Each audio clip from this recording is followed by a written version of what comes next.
আসসালামু আলাইকুম প্রিয় দর্শক।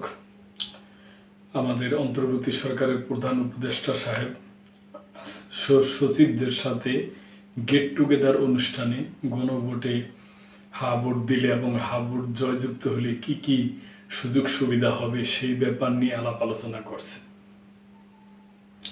গণভোটে হা ভোট জিতলে দেশ পাল্টে যাবে, প্রধান উপদেষ্টা অধ্যাপক ডক্টর মোহাম্মদ ইউনূস বলেছেন, গণভোটে হা ভোট জয়ী হলে দেশ পাল্টে যাবে এবং দেশে আর অপশাসন ফিরে আসবে না। সামনে যে নির্বাচন ও গণভোট অনুষ্ঠিত হতে যাচ্ছে তা দেশের রাজনৈতিক কাঠামোয় এক অভূতপূর্ব পরিবর্তন নিয়ে আসবে। সোমবার সচিবদের সঙ্গে গেট টুগেদার অনুষ্ঠানে তিনি এসব কথা বলেন। পরে রাজধানীর ফরেন সার্ভিস একাডেমিতে এক ব্রিফিংয়ে তার বক্তব্য তুলে ধরেন প্রধান উপদেষ্টার প্রেস সচিব শফিকুল আলম। প্রেস সচিব জানান, গেট টুগেদার অনুষ্ঠানে সিনিয়র সচিব ও সচিব সহ প্রায় ৭০ জন কর্মকর্তা উপস্থিত ছিলেন। সেখানে প্রধান উপদেষ্টা সীমিত পরিসরে বক্তব্য রাখেন এবং পরে সচিবদের সঙ্গে ছবি তোলেন।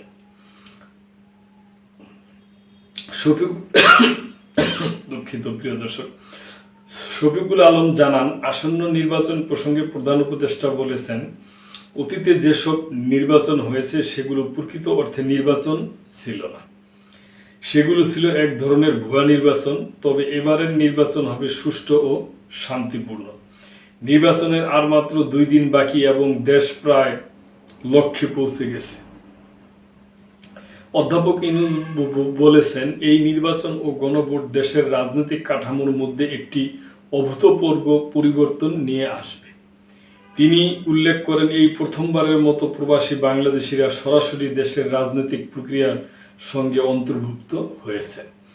অতীতে বাংলাদেশের বিভিন্ন গণঅভ্যুত্থান ও রাজনৈতিক আন্দোলনে প্রবাসীদের যে ভূমিকা ছিল, এবারের নির্বাচনের মাধ্যমে সেই ভূমিকা আরও মর্যাদাপূর্ণ ও সুসংহত হয়েছে। এখন থেকে তারা দেশের বিভিন্ন বিষয়ে আরও বলিষ্ঠ ভূমিকা রাখতে পারবেন। প্রধান উপদেষ্টা বলেন, এবারের নির্বাচনে প্রযুক্তির ব্যাপক ব্যবহার করা হচ্ছে, যা ভোটদান প্রক্রিয়াকে সবার জন্য আরও সহজ করেছে। ভোটাররা কিভাবে ভোট দিবেন সে বিষয়ে একটি অ্যাপ চালু করা হয়েছে। একই সঙ্গে প্রায় ৪৩,০০০ ভোট কেন্দ্রের নিরাপত্তা কিভাবে পর্যবেক্ষণ করা হবে সেজন্য আলাদা নির্বাচন ভিত্তিক অ্যাপ ব্যবহৃত হচ্ছে। তিনি জানান, নির্বাচন বন্ধু হটলাইন ৩৩৩ চালু করা হয়েছে। প্রায় ২৫,৭০০টি বডি ওয়ার্ন ক্যামেরা ব্যবহার করা হচ্ছে এবং সব ভোট কেন্দ্রে সিসিটিভি ক্যামেরা স্থাপন করা হচ্ছে। এসব উদ্যোগের ফলে এবারের নির্বাচন আগের যে কোনো সময়ের তুলনায় ভালো হবে বলে তিনি আশা প্রকাশ করেন। অধ্যাপক ইউনূস বলেন, নানা দেশ থেকে বিপুল সংখ্যক নির্বাচন পর্যবেক্ষক বাংলাদেশে আসছেন। এটি প্রমাণ করে বাংলাদেশের গণতন্ত্রের উপর আন্তর্জাতিক সম্প্রদায়ের আস্থা ফিরে এসেছে। একই সঙ্গে এটি প্রতিফলন করে যে তারা বাংলাদেশের এই নির্বাচনকে অত্যন্ত গুরুত্বের সঙ্গে নিচ্ছে। তিনি বলেন, শেখ হাসিনার সময় অনুষ্ঠিত আগের 3টি নির্বাচনের কোনো বৈধতা ছিল না এবং সে সময় উল্লেখযোগ্য কোনো আন্তর্জাতিক নির্বাচন পর্যবেক্ষকও আসেনি। প্রধান উপদেষ্টা বলেন, এ পর্যন্ত নির্বাচনকে ঘিরে তেমন কোনো উত্তেজনা সৃষ্টি হয়নি। নির্বাচনী প্রচারণা খুবই শান্তিপূর্ণভাবে হচ্ছে। রাজনৈতিক দলগুলো দায়িত্বশীল ভূমিকা পালন করেছে। নেতারা যেখানে যাচ্ছেন সেখানে মানুষের উপস্থিতি বেশি হলেও প্রচারণা শান্তিপূর্ণ থাকছে। অধ্যাপক ইউনূস সচিবদের ধন্যবাদ জানিয়ে বলেন, গত 18 মাসে তারা যে কাজ করেছেন তা অত্যন্ত প্রশংসনীয়। প্রায় 130টি অধ্যাদেশ জারি ও বাস্তবায়নের ক্ষেত্রে সচিবরা সহযোগিতামূলক ভূমিকা রেখেছেন এবং এসব কাজ দ্রুত সম্পূর্ণ করেছেন।